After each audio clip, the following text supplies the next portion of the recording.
Everybody. Online students को आवाज़ आ रही है ना मेरी proper?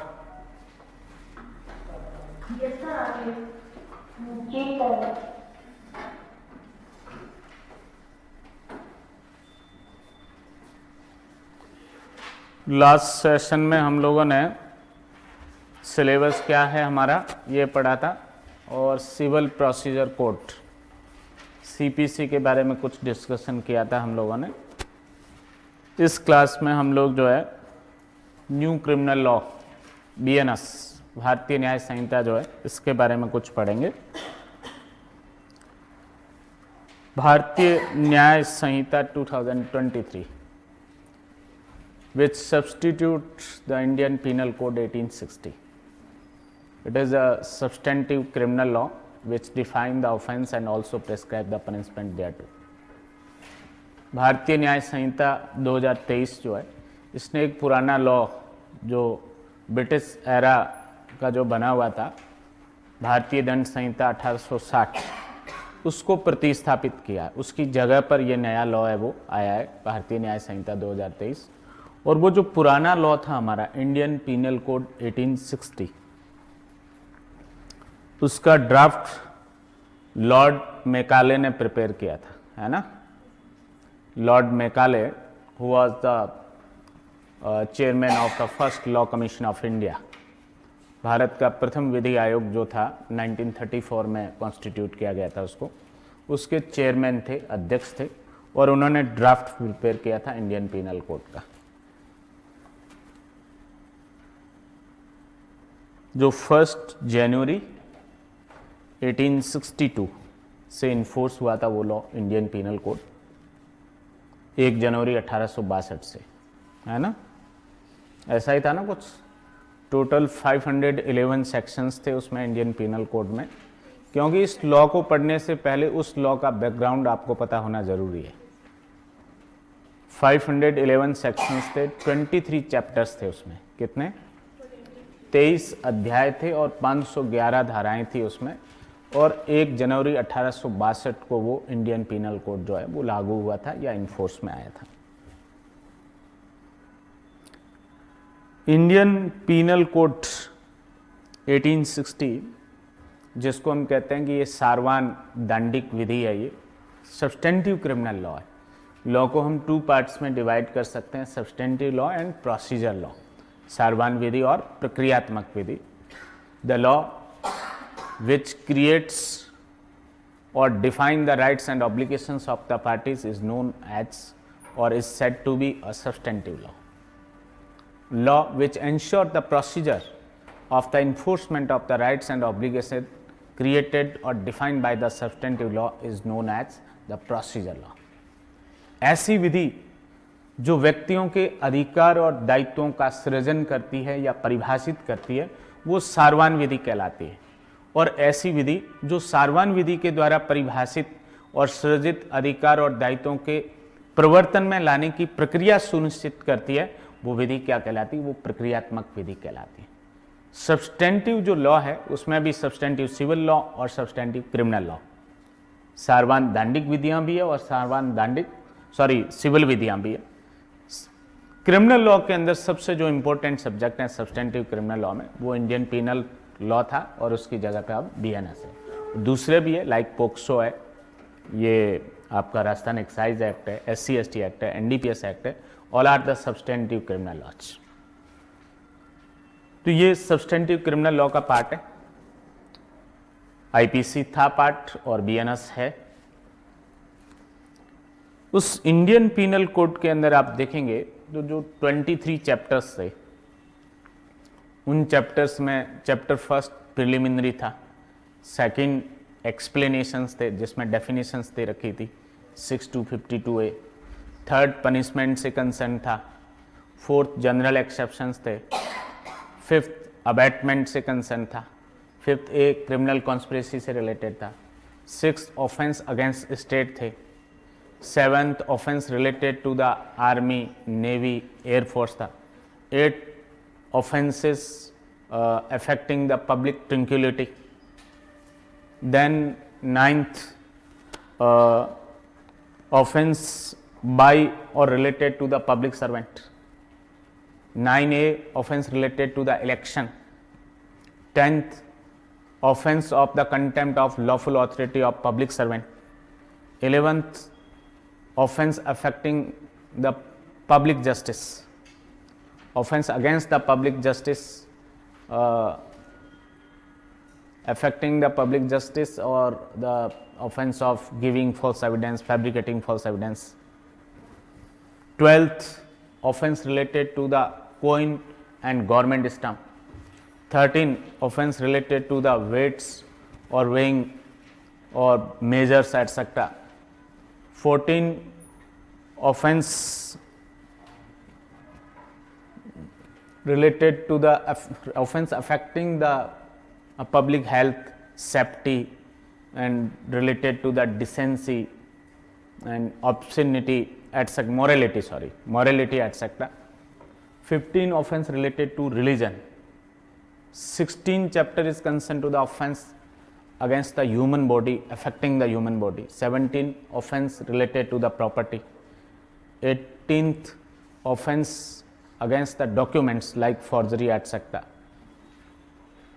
Then 19, breach of the contract for helpless person, etc. 20, offense related to the marriage. 20A, cruelty by the husband or relatives of the husbands. 21, offense of defamation, etc. 22, offense of criminal intimidation, insult, etc. And last chapter, the attempt. All these were the chapter 23 of the Indian Penal Code. The subject of substantive criminal law cover under the entry number first of the concurrent list of Constitution. सारवान दांडिक विधि का जो विषय है ये समवर्ती सूची की प्रविष्टि संख्या 1 में कवर होता है. There are 3 lists specified in the 7th schedule of the Constitution: Union list, state list, and concurrent list. The subject of substantive criminal law cover under the entry number first of the concurrent list. Therefore, the Parliament as well as the state legislature has the power to enact the law or to make the law on the subject of the substantive criminal laws. चूंकि ये विषय जो है सारवान दांडिक विधि का ये समवर्ती सूची की प्रविष्टि संख्या 1 में कवर होता है, इसलिए आर्टिकल 246 के क्लॉज 2 के अनुसार, अनुच्छेद 246 के खंड 2 के अनुसार जो है समवर्ती सूची के जो विषय उस पर संसद और राज्य विधानमंडल दोनों को विधि बनाने की शक्ति है. 150 साल पुराना लॉ था, है ना, 150 से भी ज्यादा, 1860 का बना हुआ है वो लॉ था और 2023 में जो है वो सब्सटीट्यूट हुआ. तो 160-62 साल पुराना जो लॉ था उसको इंडियन पार्लियामेंट ने जो है इसी गवर्नमेंट के अंदर है वो इसको सब्सटीट्यूट किया है. इसी में किया था, पिछली गवर्नमेंट में 23 में पारित हुआ था. चुनाव उसके बाद हुए ना, लास्ट जो गवर्नमेंट थी, गवर्नमेंट तो यही थी, रिपीट हुई है मोदी सरकार, तो इसके अंदर जो है वो इस लॉ को जो है वो चेंज किया गया, सब्सटीट्यूट किया गया भारतीय न्याय संहिता 2023 से. नया लॉज आप देखेंगे तो इसमें पुराने लॉ से हम कुछ कंपैरिजन करते हैं. तो इंडियन पीनल कोड में टोटल 23 चैप्टर थे, इस नए लॉज में 20 चैप्टर है. कितने? 20. उसमें सेक्शन 511 थे, इसमें 358 है. कितने? 358. नया जो लॉ है बीएनएस, इसके अंदर जो है वो 358 धाराएं और पुराना जो लॉ था आईपीसी उसमें 511 धाराएं थी और अध्याय उसमें 23 थे और इसमें नए लॉज के अंदर है वो 20 अध्याय. ये भले ही आपको लग रहे हैं कि अध्याय घट गए हैं, सेक्शन नंबर घट गए हैं, लगभग ऑफेंसेस वही है, उनको सब सेक्शंस में डाल दिए, बहुत सारे सेक्शंस में, एक सेक्शन के अंदर 9 सब सेक्शंस कर दिए. जो आईपीसी में 9 डिफरेंट सेक्शंस में दे रखे थे वो यहाँ आपको बीएनएस में किसी एक सेक्शन में ही मिल जाएगा आपको डेफिनेशन सबसेक्शन फर्स्ट में मिल जाएगी, ऑर्डिनरी पनिशमेंट सबसेक्शन 2 में मिल जाएगा, फिर उनके स्पेसिफिक जो ऑफेंसेज है या ग्रेवेस्ट फॉर्म में जो ऑफेंसेज है उनको सबसेक्शन 3, 4, 5, 6, 7, 8, 9 इस तरीके से है वो डाल दिया गया है। तो इंडियन पिनल कोड पूरा का पूरा है और उसके अतिरिक्त कुछ नया भी है, कुछ न्यू ऑफेंसेस भी इंट्रोड्यूस हुए हैं इस बीएनएस के अंदर, like terrorist act, organised crime, petty organised crime, snatching, ऐसे कुछ और एग्जाम्पल मैं कुछ आपको जो है वो जो बहुत ज़्यादा इंपॉर्टेंट है वो बता रहा हूँ। जब पढ़ेंगे हम एक्ट तो और बहुत सारी चीज़ें लाइक सेक्शन 69 ऑफ बीएनएस, ऐसे बहुत सारी प्रोविजन है वो आपको मिलेंगे जो नए इंट्रोड्यूस हुए, पुराने लॉ का पार्ट नहीं थे। आतंकवादी कृत्य के रूप में नया अपराध आया है जो आईपीसी में नहीं था। संगठित अपराध 111 बीएनएस में नया आया जो आईपीसी में नहीं था। लघु संगठित अपराध या छोटा संगठित अपराध ये भी आईपीसी में नहीं था, 112 में नया आया है। स्नैचिंग 304 304 बीएनएस ये भी नया है वो इंट्रोड्यूस हुआ है। इसके अलावा भी है, ये तो कुछ मोटे मोटे मैंने एग्जाम्पल बताए हैं जो सीरीज में सबसे पहले आते हैं। धारा 69 जो है वो मिथ्या है वो विवाह करने आदि का मिथ्या वचन या झूठा वचन देकर आदि जो है वो सेक्सुअल इंटरकोर्स करना या लैंगिक संभोग करना, ये नया अपराध है यार। ऐसे और बहुत सारे, किसी पब्लिक सर्वेंट को कंपेल करने के लिए सुसाइड का अटेम्प्ट करना, किसी लोक सेवक को उसके कर्तव्यों का निर्वहन में विवश करने के लिए जो है आत्महत्या करना, ऐसा भी एक अपराध है। पर्टिकुलर सेक्शन नंबर मुझे अभी रिकॉल नहीं हो रहा है उसमें, बट ऐसा सेक्शन जो है वो इंट्रोड्यूस हुआ है। वो 226 हो सकता है मोस्ट प्रोबेबली, 226 बीएनएस का। तो ऐसे और भी कुछ चीज़ें जो है 226 ही है। तो ऐसे कुछ और सेक्शंस भी है बीएनएस के अंदर जो नए इंट्रोड्यूस हुए, वो ओल्ड लॉ या आईपीसी में नहीं थे।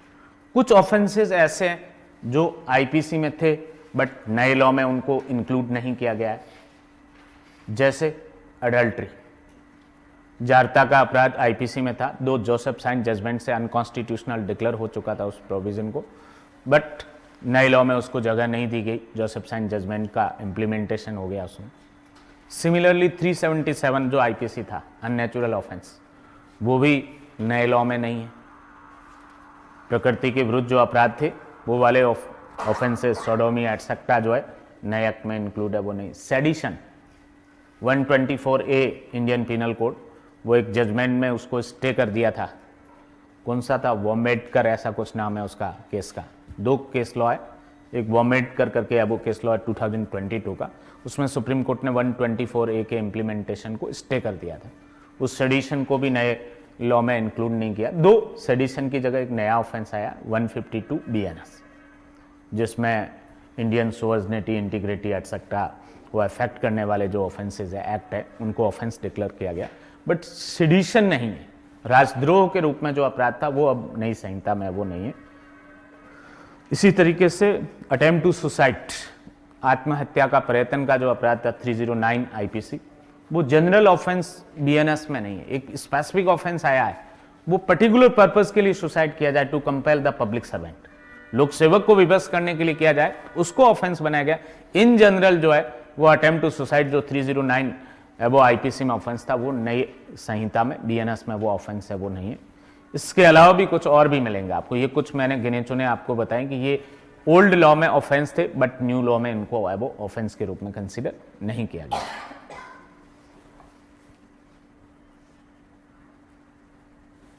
भारतीय न्याय संहिता 2023, what is the act number of this Samhita? Act number 45 of 2023। एक सीरीज में याद रखना है आपको, 45 of 2023 BNS, 46 of the 2023 is BNSS और 47 ऑफ द 2023 इज बीएसए। क्रम से यह सबसे पहले बीएनएस का एक्ट नंबर है 45, फिर बीएनएसएस का है 46 और फिर बीएसए का है 47। Upon which date the assent has been given by the Honorable President of India upon this bill passed by the Indian Parliament, 25th December 2023. It is the common date. It is the common date for the 3 new criminal laws. Upon the same date, the assent has been assigned by the Honorable President of India in respect of the BNS, BNSS or BSA.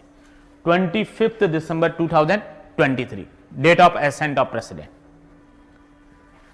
What is the object or purpose to pass the Bharatiya Nyaya Sanhita or BNS? To consolidate and amend the provision relating to the offences and for matter connected therewith or incidental thereto.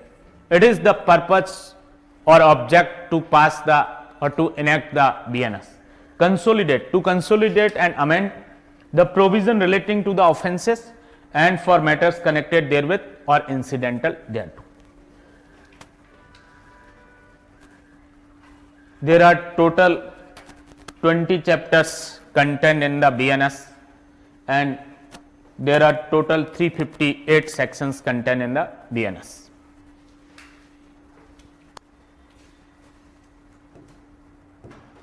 What are the titles and headings of the chapter 1st to 20 of the BNS?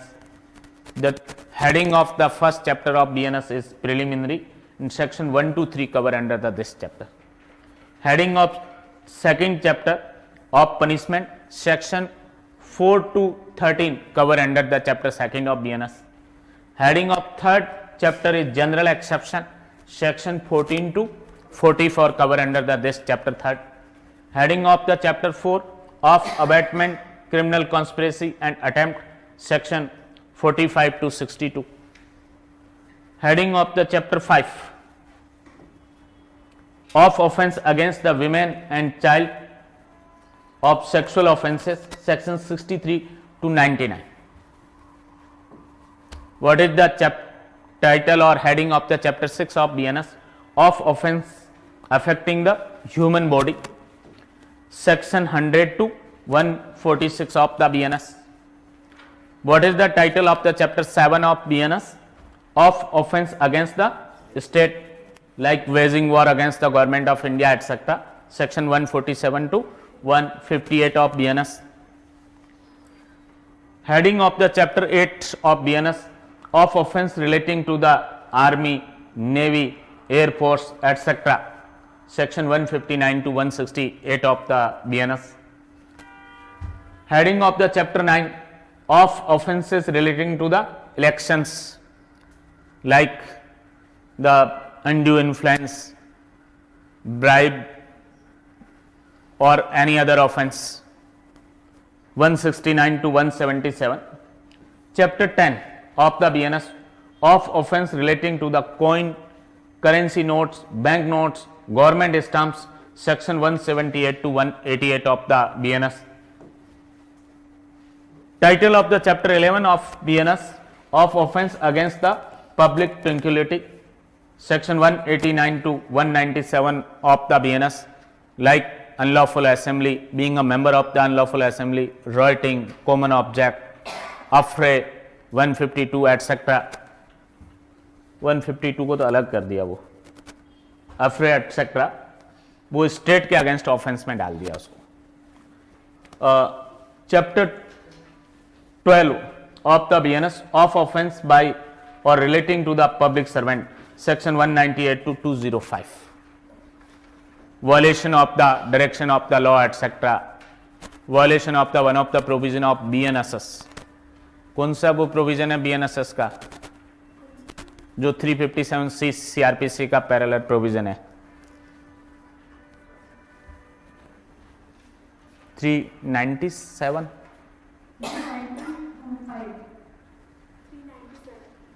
Violation of the 397 होना चाहिए मेरे ख्याल से, जो treatment to victim, violation of the section 397 of BNSS. Such offences cover under section 198 to 205. Chapter 13 of BNS, of contempt of lawful authority of the public servant, section 206 to 226. Absconding for avoiding the service of summon etc. Absence after the service of summon, failed to produce the document before the public servant or court, failed to taking oath or affirmation before the public servant, refusing from the making signature upon the own statement, All these offences cover under section 206 to 226 of the BNS. Chapter 14 of false evidence and offence against public justice, section 227 to 269, giving false evidence, fabricating false evidence, personation in the judicial proceeding, initiating the false criminal proceeding or making false charge. All such offences fall under the chapter 14 of the BNS. Chapter 15 of offence affecting the public health, safety, convenience, decency and morality, section 270 to 297 of the BNS. Chapter 16 offence relating to the religion, section 298 to 302. Chapter 17 of BNS of offences against property, section 303 to 334, like theft, snatching, extortion, robbery, dacoity, criminal misappropriation, criminal breach of trust, offence relating to the stolen property, cheating, mischief and criminal trespass, house trespass, lurking house trespass, by night after sunset, or house breaking after sunset. All these offences fall under this chapter of the BNS. Chapter 18 of the BNS of offence relating to the document and to the property marks, section 335 to 350 of the BNS. Forgery, basically the one important offence covered under this chapter is the forgery of document, like 463 of the IPC. Also the definition of the making false document or electronic record or part thereto, forgery of the valuable security, etc., forgery of the record of the court, etc., definition of the property mark, definition of the using false property marks, etc., having the possession over the false property mark. All such offences fall under the chapter 18 of the BNS, section 335 to 350. Chapter 19 is concerned to the criminal intimidation, insult, annoyance, defamation, etc. Criminal intimidation, defamation, two very important offence covered under this chapter. 351 is concerned to the criminal intimidation and 356 is concerned to the defamation. Last chapter of the BNS, repeal and saving. Only a single section in this chapter, and that is section 358. Which law have been repealed by this BNS? The Indian Penal Code 1860 have been repealed by this Bharatiya Nyaya Sanhita 2023. So these are the 20 chapter of the BNS and the heading or title of the such chapters, and the group of the bunch of the sections which cover under the such chapter. Hindi में देखेंगे आप भारतीय न्याय संहिता 2023, जिसने भारतीय दंड संहिता 1860 को प्रतिस्थापित किया। क्या है इसकी अधिनियम संख्या? 2023 का अधिनियम संख्या 45, 2023 के ईयर में ये पारित हुआ है। और किस नंबर पे पारित हुआ था?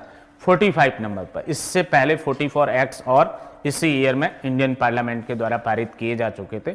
इसका 2023 का अधिनियम संख्या 45 है। इसका 45 है, भारतीय नागरिक सुरक्षा संहिता का 46 है और भारतीय साक्ष्य अधिनियम का जो है 47 है। किस तारीख को राष्ट्रपति की अनुमति इस अधिनियम को प्राप्त हुई? जब हम संविधान का आर्टिकल 111 देखते हैं, संविधान का अनुच्छेद 111 देखते हैं, तो असेंट ऑन द बिल्स या असेंट टू द बिल्स, विधेयकों पर अनुमति का प्रावधान है। When the bill has been passed by the both houses of the parliament, then submitted before the president for giving assent. President may give the assent upon the bill, reserve or withhold the giving the assent on the bill, and exceptionally that bill is not a money bill, may be written for the reconsideration by the both houses of the parliament। इस तरीके का प्रावधान आपने संविधान के अनुच्छेद 111 में पढ़ रखा है। जब दोनों सदनों से कोई विधेयक पारित हो जाता है तो अल्टीमेटली जो है वो विधेयक राष्ट्रपति के समक्ष रखा जाता है अनुमति देने के लिए। राष्ट्रपति उसमें अनुमति दे भी सकता है, अनुमति विधारित भी कर सकता है, और धन विधेयक से भिन्न कोई विधेयक है, साधारण विधेयक है, तो उस विधेयक को पुनर्विचार के लिए वो राष्ट्रपति लौटा भी सकता है, उसमें कोई मैसेज भी दे सकता है कि इस पर्टिकुलर मैटर पर जो है वो चर्चा है वो की जाए, और कंसर्न सदन यदि वो दोबारा विचार करने के बाद पारित कर देता है तो सेकेंड टाइम प्रेसिडेंट जो है वो क्या है उस पर एसेंट देने के लिए, अनुमति देने के लिए बाध्य है या अबाध्य है। ऐसा हमने आर्टिकल 111 में कॉन्स्टिट्यूशन में पढ़ रखा है। उस पावर को एक्सरसाइज करते हुए इस विधेयक को राष्ट्रपति ने किस तारीख को अनुमति है वो दी, 25 दिसंबर 2023 को, और ये कॉमन डेट है। तीनों जो नए क्रिमिनल लॉज है वो बीएनएस, बीएनएसएस और बीएसए, भारतीय न्याय संहिता, भारतीय नागरिक सुरक्षा संहिता और भारतीय साक्ष्य अधिनियम, इन तीनों विधेयकों के लिए ये कॉमन तारीख है। एक ही तारीख को जो है वो राष्ट्रपति ने इन तीनों विधेयकों को अनुमति दी थी। एक तीर से कई निशान है आपके, यदि आपने एक जगह डेट याद कर ली तो ये भारतीय नागरिक सुरक्षा संहिता में भी काम आ जाएगी और भारतीय साक्ष्य अधिनियम में भी काम आ जाएगी। To kill the two birds by a single stone, ऐसा ही है ना कुछ, बाय अ वन स्टोन, एक तीर से कई निशान जो है, ऐसी जो कहावत है उसके लिए इंग्लिश में to kill the two birds by a single stone. आपने एक जगह इस तारीख को याद कर दिया तो यह आपके भारतीय नागरिक सुरक्षा संहिता और भारतीय साक्ष्य अधिनियम में भी काम आएगी। इस अधिनियम को पारित करने का उद्देश्य क्या है? अपराधों से संबंधित उपबंधों का समेकन और संशोधन करने और उससे संबंध या उनसे अनुषंगिक विषयों के लिए इस भारतीय न्याय संहिता को भारतीय संसद के द्वारा पारित करने का उद्देश्य क्या रहा? अपराधों से संबंधित प्रावधान थे उनको समेकित करने के लिए, उनमें संशोधन करने के लिए और उनसे संबंधित और आनुषंगिक जो विषय उनका उपबंध करने के लिए यह भारतीय न्याय संहिता 2023 जो है वो पारित की गई। और आईपीसी का क्या पर्पस था? To make a general penal code for the India, ऐसा कुछ था उसका। क्या है? भारत के लिए जो है एक सामान्य दंड संहिता जो है वो पारित करने के लिए आईपीसी है वो पारित की गई थी। और इसको पारित करने का ऑब्जेक्ट जो है अपराधों से संबंधित जो प्रावधान है उपबंध है उनको समेकित करने, उनको संशोधित करने और उससे संबंधित और आनुषंगिक जो विषय है उनके लिए उपबंध करने के लिए ये भारतीय न्याय संहिता भारतीय संसद के द्वारा है वो पारित की गई। फैक्चुअल क्वेश्चन है, ये प्रीलिम्स में पूछे जा सकते हैं। भारतीय न्याय संहिता में है वो कितने अध्याय है? 19, 20, 18, 21, इस तरीके के जस्ट 20 के पास वाले जो है वो ऑप्शन रहेंगे। यदि आपने वो एम्फेसिस नहीं किया इस पर तो ऐसा प्रश्न भी आपके हाथ से निकल सकता है। या आपको आईपीसी याद आनी स्टार्ट हो गई, 23 भी ऑप्शन दे रखा, क्योंकि कंफ्यूजन के लिए 23 भी देंगे वो, तो ऐसी कंडीशन में ऐसा प्रश्न गलत हो सकता। बहुत अवेयर रहना है आपको और याद रखना है कि इसमें टोटल 20 ही अध्याय है और टोटल धाराएं कितनी है? हाँ जी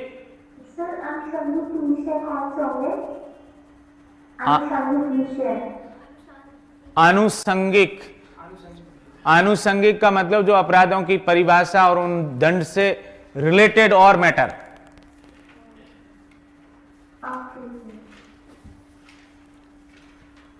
कुल धाराएं कितनी है? भारतीय न्याय संहिता में धारा 358 है। इसमें भी बहुत नजदीक के ऑप्शन देंगे, 357, 359, 356। तो कंफ्यूजन है वो क्रिएट करने के लिए आपको बहुत अवेयर रहना है कि 358 टोटल सेक्शन है और 20 चैप्टर्स है इस एबो संहिता में।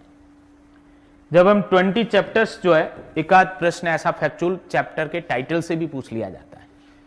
3 चैप्टर तो ऐसे हैं बीएनएस के जो बहुत बहुत इंपॉर्टेंट है। 3 क्या 4 हो गए वो, आईपीसी में 3 थे, चैप्टर 4, 16 और 17, और इसमें अब 4 हो गए।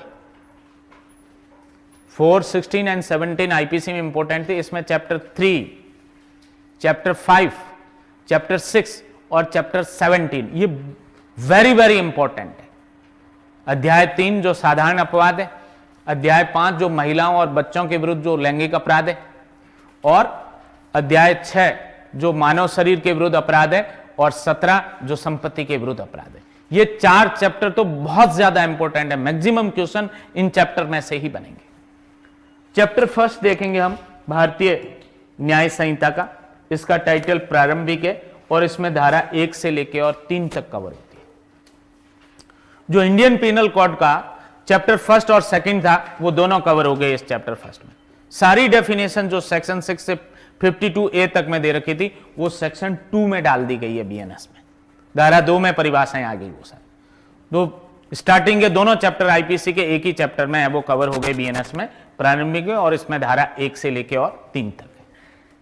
अगला जो अध्याय है अध्याय 2, ये दंड से रिलेटेड है, पनिशमेंट से रिलेटेड, और इसमें धारा 4 से लेके और 13 तक के प्रावधान होते हैं।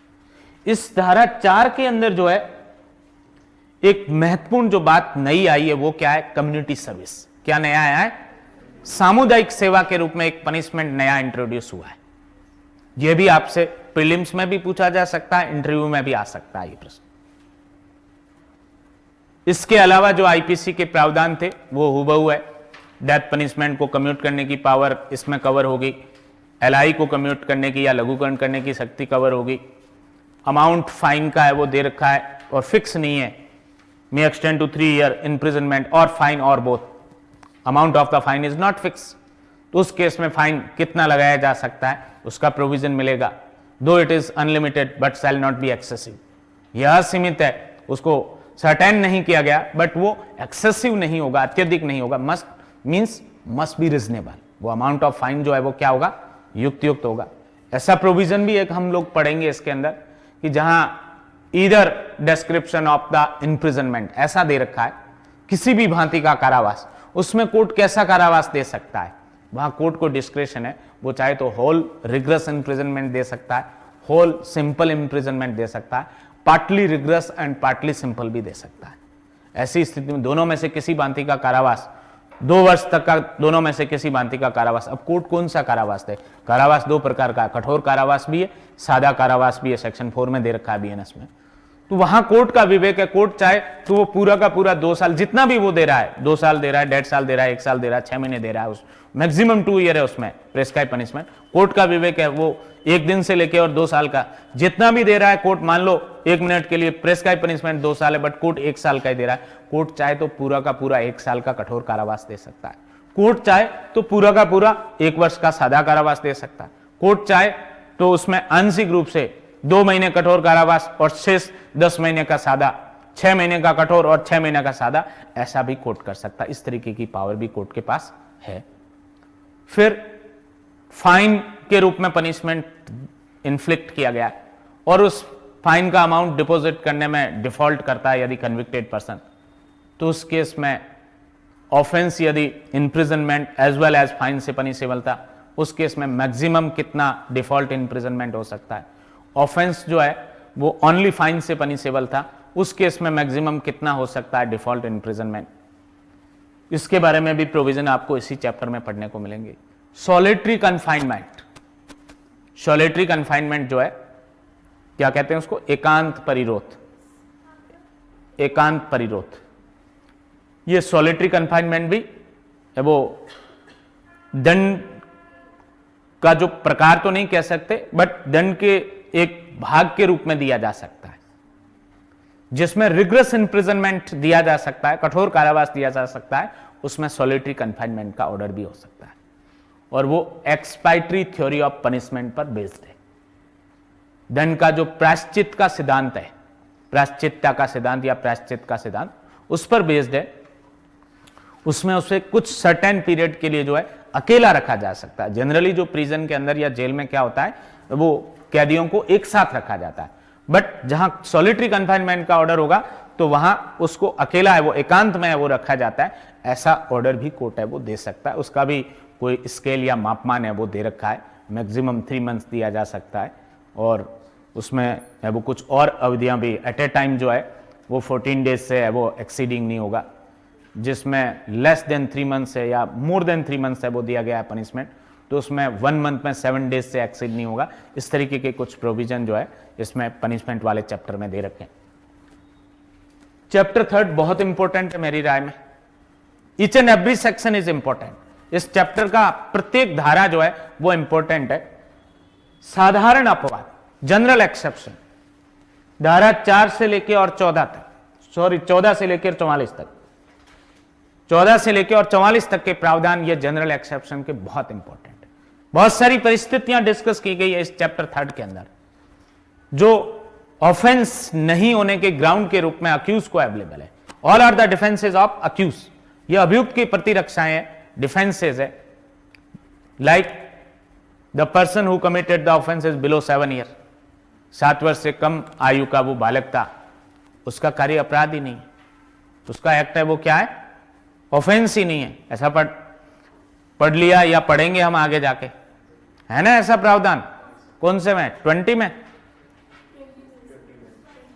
सेक्शन 20 में जो है इस तरीके का प्रोविजन है कि बिलो 7 ईयर वो चाइल्ड है, उसका कार्य अपराध ही नहीं है, वो डोली इनकैपेक्स है, इनकैपेबल टू कमिट ऑफेंस, वो अपराध करने के लिए असमर्थ है, अक्षम है, वो समर्थ ही नहीं है अपराध करने के लिए। ऐसे ही offence committed in intoxication, offence committed during the unsoundness of mind, विकृत चित्ता, ऑफेंस नहीं तो एक्ट कर ले आप, कार्य जो है विकृत चित्ता के दौरान कोई कार्य किया गया, अपराध नहीं है। सेक्शन 22 में है ना ऐसा, 22 ऑफ बीएनएस में ऐसा प्रोविजन है कि उसका कार्य या एक्ट ऑफेंस नहीं है, जिसने अनसाउंडनेस ऑफ माइंड में ऑफेंस किया है। इंटॉक्सिकेटेड पर्सन ने किया है, उसका कार्य भी अपराध नहीं है, ये 23 में होगा बीएनएस में। ऐसे ही act done by a person bound by law, विधि द्वारा आबद्ध व्यक्ति का कार्य भी, वो भी ऑफेंस नहीं है। Act done by a person which is justified by the law, विधि द्वारा न्यायानुमत है वो कोई कार्य किया किसी व्यक्ति ने, उसका कार्य भी अपराध नहीं है। एक्ट डन इन एक्सीडेंट और इन मिसफॉर्च्यून, दुर्घटना या दुर्भाग्य में कोई कार्य हुआ, वो भी अपराध नहीं है। Act done with the consent, सहमति से है वो कार्य किया, तो उस परिस्थितियों में भी कुछ परिस्थितियों में, सभी ऑफेंसेस में नहीं, कुछ परिस्थितियों में वो अपराध नहीं है। Act done without criminal intention और मेंसरिया, दुराशय के बिना, आपराधिक आशय के बिना कोई कार्य किया गया, वो भी अपराध नहीं है, उसके भी कुछ प्रोविजन पढ़ेंगे हम। Trifling act which cause the slight harm, तुच्छ कार्य जिनसे बहुत छोटी अपहानि कारित होती है, एक ऑर्डिनरी प्रूडेंस का व्यक्ति उसमें कंप्लेंट नहीं करता है, परिवाद नहीं करता है। चप्पल पास में उतारे थे और एक्सचेंज में पहन लिए, बीड़ी या सिगरेट थी, माचिस नहीं थी, पास वाले की माचिस रखी हुई थी, उसमें से तीली निकाली, जलाई और अपना यूज कर लिया। कुछ लिख रहा था, पेंसिल या पेन में स्याही आदि खत्म हो गई, पास वाले से बिना पूछे वो इंक ले ली या उसकी पेंसिल उठा के ले ली, यूज कर ली। ये ऐसे कुछ जो है वो कार्य। एक व्यक्ति बहुत सारे चॉकलेट्स आदि है वो खा रहा है, पास वाला बैठा, उसने भी एक ले ली उसमें से। तो ये कुछ ऐसे है वो कार्य है जिसमें एक सामान्य स्वभाव वाला व्यक्ति उसमें शिकायत या परिवाद नहीं करता है। ऐसे तुच्छ कार्य बहुत कुछ कम अपहानिकारित होती है, तो ये भी ऑफेंस की श्रेणी में नहीं आएंगे। Act done in right to private defence, private प्रतिरक्षा के अधिकार का प्रयोग करते हुए कोई कार्य किया गया, स्वयं की बॉडी या अदर पर्सन की बॉडी को डिफेंड करते हुए, स्वयं की प्रॉपर्टी या अदर पर्सन की प्रॉपर्टी को कुछ ऑफेंसेस के केस में प्रोटेक्ट करते हुए उसने कोई कार्य किया, उसका कार्य भी अपराध नहीं है। ये सभी परिस्थितियां जो है ये इस चैप्टर 3 ऑफ बीएनएस में आपको पढ़ने को मिलेगी, और ये 14 से लेके और 44 तक सारे प्रोविजन आपके लिए बहुत इंपॉर्टेंट है। चैप्टर 4 अध्याय 4 जो है भारतीय न्याय संहिता का, इसमें दुष्प्रेरण, आपराधिक षड्यंत्र और प्रयास या प्रयत्न, इनके बारे में प्रोविजन है वो इसमें कवर होंगे, धारा 45 से लेके और 62 तक। जो आईपीसी का चैप्टर 5 था, चैप्टर 5A था और चैप्टर 23 था, 3 चैप्टर्स इसमें इंक्लूड हो गए। अध्याय 5 पूरा अबेटमेंट से रिलेटेड, दुष्प्रेरण से रिलेटेड इसमें इंक्लूड हो गया। 5 का जो आपराधिक षड्यंत्र से रिलेटेड है वो दोनों प्रोविजन कवर हो गए इसमें। और लास्ट जो चैप्टर था अटेम्प्ट वाला, चैप्टर 23, जिसमें सिंगल सेक्शन था 511, वो चैप्टर भी इस चैप्टर में कवर हो गए। दुष्प्रेरण, आपराधिक षड्यंत्र और प्रयत्न, इनके बारे में जो है अध्याय 4 में डिटेल प्रोविजन है वो कर रखे। अबेटमेंट की डेफिनेशन क्या होगी वो इस चैप्टर में आपको मिल जाएगी, लाइक 107 ऑफ द आईपीसी।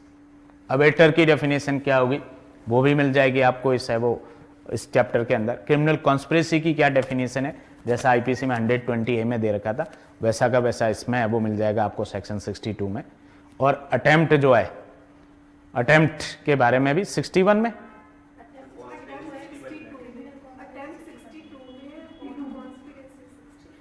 61 में, ठीक है। क्रिमिनल कॉन्स्पिरेसी 61 में और अटेम्प्ट लास्ट सेक्शन है 62 में। तो इस तरीके से ये अध्याय 4 जो है आईपीसी के 3 अध्यायों को समाहित है वो करता है। अध्याय 5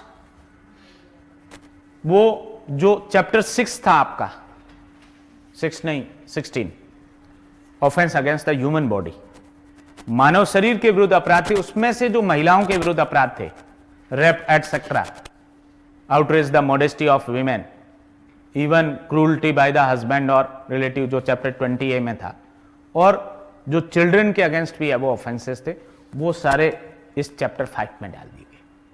महिलाओं और बच्चों के विरुद्ध जो है अपराध थे वो इस चैप्टर में वो डाल दिए गए। चैप्टर 5 में बहुत इंपॉर्टेंट है ये, धारा 63 से लेकर और 99 तक के प्रावधान इसमें जो है वो कवर होते हैं।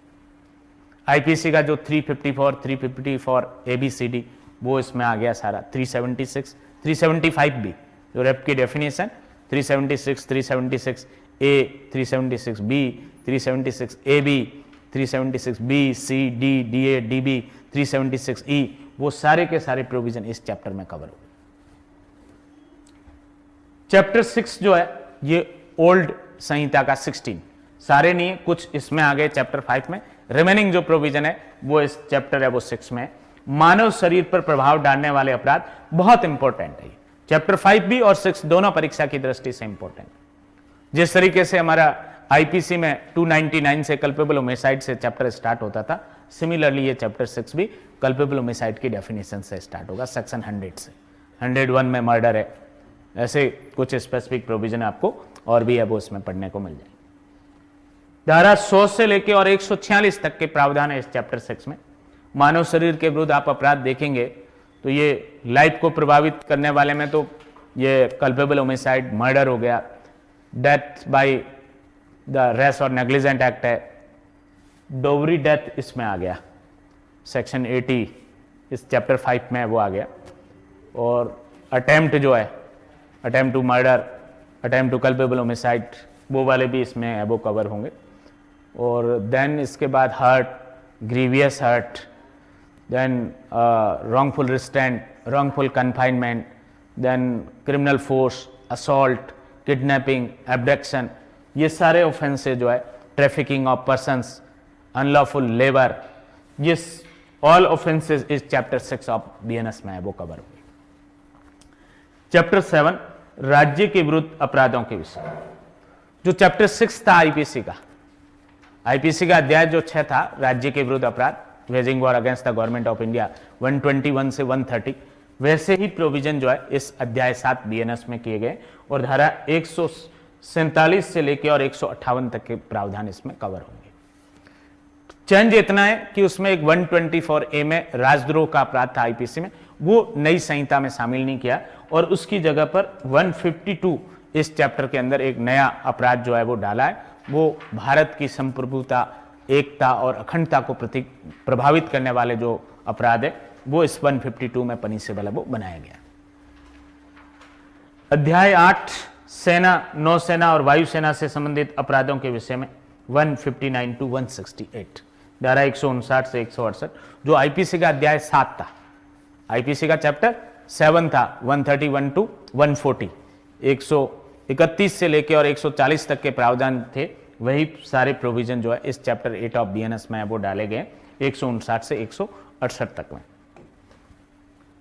अध्याय 9 निर्वाचन संबंधी अपराधों के विषय में, सेक्शन 169 टू 177, जो चैप्टर 9A था आईपीसी का, जिसमें निर्वाचन में रिश्वत, निर्वाचन में असम्यक प्रभाव और भी थे 1-2 अपराध, तो उनकी डेफिनेशंस, उनके पनिशमेंट जो है वो सारे इस अध्याय 9 में है वो कवर हो रहे हैं BNS में। अध्याय 10 सिक्का, करेंसी नोट, बैंक नोट, सरकारी स्टाम्प, इनसे संबंधित अपराधों के विषय में धारा 178 से लेकर और 188 तक। आईपीसी में जो है, जो चैप्टर 12 था, सिक्के और सरकारी स्टाम्प से रिलेटेड अपराध, वो प्रोविजन भी है इसमें, और जो 489A, 489B, 489C, 489D, 489E, जो 5 सेक्शन थे offence of counterfeiting etcetera of the bank note और करेंसी नोट्स, वो वाले ऑफेंस भी इसमें इंक्लूड कर लिए गए। तो ये चैप्टर जो है 178 से लेकर और 188 तक है। सिक्के, करेंसी नोट, बैंक नोट, सरकारी स्टाम्प, इनसे संबंधित अपराध कूटकरण का भी और अन्य इनके अटेम्प्ट वगैरह, उनको सेल करना, परचेज करना, पोजीशन में रखना आदि जो है, उनमें किसी प्रकार का चेंजेस, मैनिपुलेशन करना, ये सभी इस चैप्टर 10 में कवर होंगे। अध्याय 11 जो है लोक प्रशांति के विरुद्ध अपराधों के विषय में धारा 190 से लेके और 197 तक के प्रावधान। इस चैप्टर में आप देखेंगे तो ये जो 189 है, इसमें अनलॉफुल असेंबली जो है उसको परिभाषित भी किया गया और उसके वो पनिशमेंट के प्रोविजन भी दे रखे हैं। और 190 जो है वो कॉमन ऑब्जेक्ट, सामान्य उद्देश्य, जैसा 149 आईपीसी था वैसा का वैसा प्रोविजन 190 बीएनएस में वो डाला गया। और जो 141 आईपीसी में अनलॉफुल असेंबली की डेफिनेशन थी, देन उसके मेंबर्स की डेफिनेशन थी, उनका जो पनिशमेंट के प्रोविजन थे 143, 144, 145, वो 189 में सबसेक्शन फर्स्ट में अनलॉफुल असेंबली की डेफिनेशन है, सबसेक्शन 2, 3, 4 में जो है वो अनलॉफुल असेंबली से रिलेटेड और जो ऑफेंसेस है उनके प्रोविजन है वो कर दिए गए। तो ये 189 से लेकर और 197 तक, इसमें एक बलवा जो रॉयटिंग, वो भी इंपॉर्टेंट ऑफेंस है, वो 191 में, 191 के अंदर जो है बलवा कारित करने का अपराध दे रखा है। और एक अफरे जो है वो भी है, वो ऑफेंस है, उसका सेक्शन नंबर मुझे अभी याद नहीं है, 194। ये इंपॉर्टेंट प्रोविजन है इस चैप्टर के। अनलॉफुल असेंबली की डेफिनेशन, कॉमन ऑब्जेक्ट का प्रोविजन, रॉयटिंग की डेफिनेशन और उसके पनिशमेंट, और अफरे और उसका पनिशमेंट। अध्याय 12 जो है भारतीय न्याय संहिता का लोक सेवकों के द्वारा और उनसे संबंधित अपराधों के विषय में धारा 198 से लेकर और 205 तक के प्रावधान, जो हम आईपीसी में 166 से पढ़ते थे, 166, 166A, 166B, 167, 168, 169, 170, 171, वो सारे प्रोविजन जो है 198 से 205 के अंदर है, वो बीएनएस में डाले गए। लोक सेवक के द्वारा विधि के निर्देश की अवज्ञा करना, अन्वेषण को प्रभावित करने के लिए विधि के निर्देश की अवज्ञा करना, सीआरपीसी की धारा 357 क का उल्लंघन करना, लोक सेवक के द्वारा वो क्षति कारित करने के आशय से अशुद्ध दस्तावेज रचना, अवैध रूप से किसी व्यापार में भाग लेना, अवैध बोली लगाना या क्रय करना, वो सारे, और लोक सेवक का वो क्या कहते हैं उसको, लोक सेवक का पर्सोनेशन, प्रतिरूपण है वो करना आदि जो है, ये सब ऑफेंसेस कुछ पब्लिक सर्वेंट के द्वारा है, कुछ पब्लिक सर्वेंट से रिलेटेड है। तो ये धारा 198 से लेकर और 205 तक में जो है वो कवर होते हैं। अध्याय 13 जो है ये लोक सेवकों के विधिपूर्ण प्राधिकार के अवमान के विषय में, ये धारा 206 से लेकर और 226 तक है। लास्ट सेक्शन नया आया है, ऐसा प्रोविजन पहले नहीं था। 226 के अंदर जो है attempt to suicide, to compel a public servant to do anything and abstain from the doing or causing delay etcetera, इस तरीके का एक अपराध आया कि किसी लोक सेवक को कोई कार्य करने के लिए विवश करने हेतु, कोई कार्य करने से रोकने हेतु आदि आत्महत्या का प्रयत्न किया जाए, तो वो 226 जो लास्ट सेक्शन है इस चैप्टर का उसमें दंडनीय। और बहुत सारे अपराध इसमें जो आप आईपीसी में सेक्शन कहां से पढ़ते थे, 172 से लेके और 190 तक के जो प्रोविजन पढ़ते थे आईपीसी में, वो सब इसमें कवर होंगे। समन की तामील आदि से बचने के लिए फरार होना, समन की तामील आदि की हुई है या कोई उद्घोषणा चिपकाई हुई है उसको हटाना, उसको रिमूव करना, उसको फाड़ना आदि, समन की तामील होने के बाद अनुपस्थित है वो रहना, लोक सेवक या न्यायालय के समक्ष दस्तावेज पेश करने के लिए आबद्ध होते हुए दस्तावेज पेश करने में जानबूझकर वो लोप करना, कोई इतला देने के लिए जो है वो आबद्ध होते हुए इतला देने का लोप करना, मिथ्या इतला देना, शपथ और प्रतिज्ञान लेने से इनकार करना, प्रश्न का उत्तर देने से इनकार करना, अपने ही कथन पर हस्ताक्षर करने से इनकार करना आदि, ये सारे अपराध जो है वो इस चैप्टर 13 के अंदर है वो कवर होंगे। अध्याय 14 मिथ्या साक्ष्य और लोक न्याय के विरुद्ध अपराधों के विषय में, 227 टू 269 धारा 227 से लेकर और 269 तक, जो हम आईपीसी में 191 से 229A तक पढ़ते थे। आईपीसी में 191 से लेकर और 229A तक पढ़ते थे, जिसमें मिथ्या साक्ष्य देने की परिभाषा 191 में थी, मिथ्या साक्ष्य गढ़ना ये 192 में था, उसका पनिशमेंट 193 में था, वही क्रम है यहाँ पे भी। 227 में मिथ्या साक्ष्य देने की परिभाषा है, 228 में मिथ्या साक्ष्य गढ़ने की परिभाषा है, और 229 में जो है इनका पनिशमेंट है। और भी जो उस चैप्टर में इंपॉर्टेंट जो है वो प्रोविजन है, वो सारे 227 से 269 तक में कवर होंगे, जिसमें से एक प्रोविजन वो भी है to interrupt the judicial proceeding और intentionally insult the public servant sitting at the any stage of the judicial proceeding. न्यायिक कार्रवाई जो है उसमें विघ्न डालना, इंटेंशनल विघ्न डालना, साहस से विघ्न डालना, या किसी वो न्यायिक कार्रवाई के प्रकरण पर बैठे हुए लोक सेवक का साहस से अपमान करना, जो 228 वो आईपीसी में वो ऑफेंस था, वो भी इसी चैप्टर में वो कवर होगा। ये 267 में होना चाहिए मोस्ट प्रोबेबली। नेक्स्ट अध्याय 15 लोक स्वास्थ्य, क्षेम, सुरक्षा, शिष्टता और सदाचार, इन पर प्रभाव डालने वाले अपराधों के विषय में ये सेक्शन 272 297 धारा 270 से लेके और 297 तक के प्रावधान इसमें, जो हम 268 से पढ़ते थे आईपीसी में, 268 से 294A, जिसमें पब्लिक न्यूसेंस की डेफिनेशन पढ़ते थे हम, और बहुत सारे वो पब्लिक सेफ्टी आदि को प्रभावित करने वाले अपराध, जैसे ये ड्रग है, फूड है, ड्रिंक आइटम है, इनमें अडल्ट्रेशन करना, इसी तरीके से फाउलिंग द वाटर, वो पानी को जो है वो दूषित करना, जल को प्रदूषित करना, और make noxious to the atmosphere, वायुमंडल को जो है वो अपायकर बनाना। इसी तरीके के ये 279 driving the vehicle etcetera at public road negligently और रेसली, उपेक्षापूर्ण और उतावलेपन से वो किसी लोक रास्ते पर है वो वाहन चलाना या हाँकना आदि।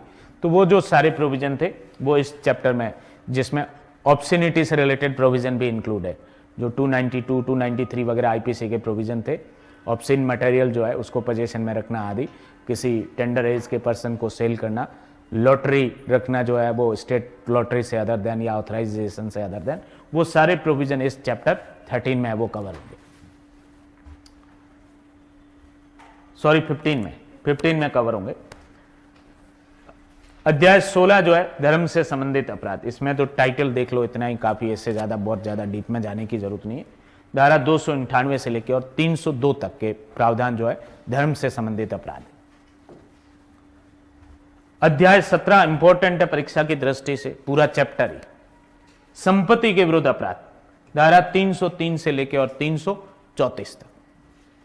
303 इटसेल्फ चोरी, थेफ्ट से स्टार्ट होता है ये चैप्टर जो है। 304 में झपट मारी, स्नेचिंग, जो नया ऑफेंस इंट्रोड्यूस हुआ है। उसके बाद आप देखेंगे तो एक्सटॉर्शन, उद्दापन जो है वो इसी चैप्टर में कवर होगा। फिर लूट और डकैती, रॉबरी और डकैती जो है वो भी इसी चैप्टर में कवर होंगे।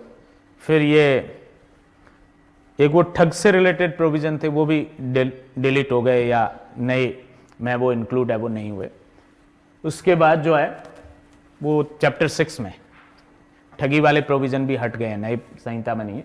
इसके बाद आप देखेंगे तो ये आपराधिक दुर्विनियोग और आपराधिक न्यासभंग के अपराध, फिर चुराई हुई संपत्ति से संबंधित अपराध, फिर छल, उसके बाद रिष्टी, और रिष्टी के बाद जो है ये आपका आपराधिक अतिचार, गृह अतिचार, प्रच्छन्न गृह अतिचार,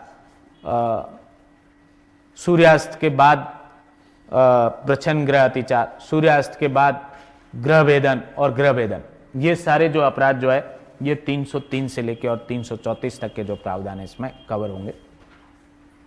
अध्याय 18 जो है दस्तावेज और संपत्ति चिन्हों संबंधी अपराधों के विषय में, धारा 335 से लेकर और 350 तक के प्रावधान इसमें। सबसे जो इंपॉर्टेंट है इसमें कूट रचना, क्या है, फॉर्जरी।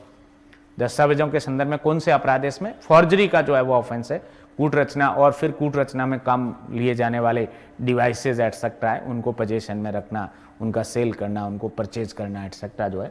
और प्रॉपर्टी मार्क, संपत्ति चिन्ह की परिभाषा भी है, और संपत्ति चिन्ह का जो है काउंटरफिटिंग करना, फॉल्स उसका यूज लेना, वो मिथ्या प्रयोग करना आदि जो है, ये सारे अपराध इस धारा 335 से लेकर और 350 तक में कवर होंगे। अध्याय 19 जो है सेकेंड लास्ट चैप्टर है बीएनएस का, आपराधिक अपित्रास, अपमान, मानहानि आदि के विषय में। आपराधिक अपित्रास का अपराध धारा 351 में और मानहानि 356 में, और 352 में क्या है? अपमान है, इंसल्ट है। क्रिमिनल इंटिमिडेशन जो आईपीसी में 503 में परिभाषित था और इंसल्ट 504 में था, और डेफेमेशन 499 में था आईपीसी में। थोड़ा क्रम चेंज हुआ है, क्रिमिनल इंटिमिडेशन को पहले लिया गया और डेफेमेशन को पीछे है वो डाला गया। तो ये वाले अपराध जो है ये 351 से लेकर और 357 तक में कवर होंगे भारतीय न्याय संहिता में। और लास्ट जो अध्याय है अध्याय 20, जो दो बातों के संदर्भ में, निरसन और व्यावृत्ति, रिपील और सेविंग। किस लॉ को रिपील किया है इस भारतीय न्याय संहिता ने? इंडियन पीनल कोड 1860, भारतीय दंड संहिता 1860 था, उसको रिपील किया। और कुछ सेविंग से रिलेटेड प्रोविजन भी है, व्यावृत्ति के रूप में भी है। भले ही इंडियन पीनल कोड रिपील हो गया है, बट 1 जुलाई 2024 जो date of commencement of BNS, BNSS और बीएसए, उस डेट से पहले जो प्रोसीडिंग इनिशिएट हो गई है वो उसमें ऑफेंस के ingredients, punishment etcetera Indian penal code के होंगे। इस एक्ट का रेट्रोस्पेक्टिव इफेक्ट नहीं है, भूतलक्षी प्रभाव है वो नहीं है, पुराने लॉ से, इंडियन पीनल कोड से ही गवर्न होंगे। इस तरीके के सेविंग के प्रोविजन भी जो है इसी सेक्शन में, सेक्शन 358 में वो दे रखे। एक ऐसा चैप्टर है पूरे इस बीएनएस के अंदर वो भारतीय न्याय संहिता में जिसमें सिंगल सेक्शन है, एक ही चैप्टर है जिसमें एक धारा, ये लास्ट अध्याय है अध्याय 20, जिसमें धारा 358